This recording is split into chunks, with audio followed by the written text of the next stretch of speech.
kind of, I'm going to use the word metaphor, but I don't mean that it's just purely a poetic thing and there's no reality to it. Yep. But I'm going to say metaphor of the body of Christ.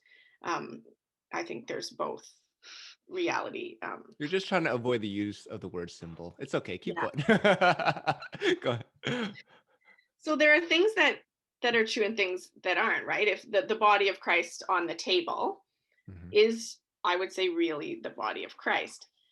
But there's been all kinds of attempts to figure out how literally you can take that. Is it, still the body of Christ in the toilet on the other end? People have actually asked that question, right? Wow. Yeah. Which to me is a bizarre question to ask. But anyway, um, it is and it isn't the body of Christ in the way we think about that. And similarly with the church, we are the body of Christ in a very real way, but we also betray Christ in all kinds of other ways. Hmm. Um, so we are and we aren't.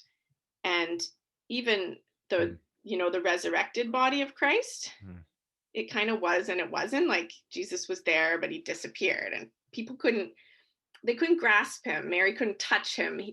He wasn't totally available in the way we have bodies available to us. There was a bit of a he's here, but he's not. Hmm. Um, and similar with the Eucharist, right? We're told it's the body of Christ, but then we're told um, that when we celebrate the Eucharist, we do it until he comes. We do it waiting for him to come.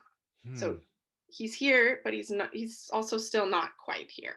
Hmm. So I think you always have that double aspect when we talk about the body of Christ, a there-ness and a not quite there-ness yet. Hmm. Um, and I feel it's the same thing with people who are poor and excluded. There is a real presence of Christ that they bear and that they carry, but also, there's times when somebody's, chasing me with a next something they want to throw at me that I don't really feel like I'm encountering Christ.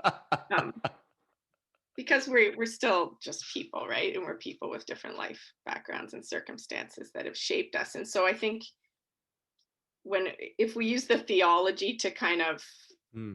Hmm. cover over all the particularities of what it actually means to be poor, which is really awful, um, then we're doing a disservice to this theology.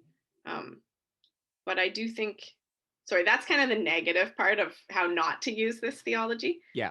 Um, but I do think that